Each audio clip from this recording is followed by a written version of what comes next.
I'm here off Monument Road in San Ysidro near the border wall, and less than 24 hours after the end of Title 42. I want you to take a look behind me. As you can see, not much has changed since the pandemic era policy expired. Now, another thing I want you to note is how the help that's been pouring in for these people here also has not changed as they start to look to our local, state, and federal leaders for answers on what will happen next for all of these people and what they should be doing right now here at the border.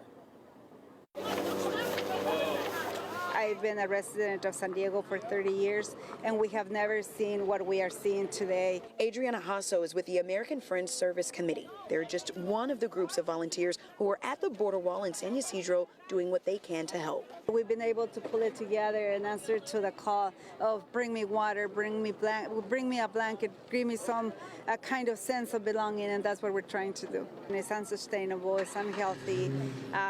We had a couple of people pass out yesterday. A Colombian migrant is a registered nurse in her country, and she was able to help. U.S. officials estimate 13,000 people a day will come to the U.S.-Mexico border, stretching from Texas all the way to California.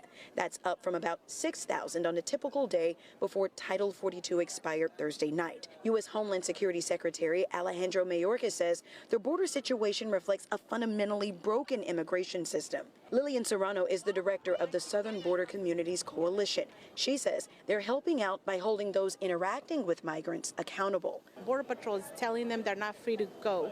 All of this to us indicators that people are in custody, and because people are in custody of Border Patrol, they are standards set by our national policies, but also international treaties of human rights on how folks who are under the custody of law enforcement should be treated. This could happen to anyone.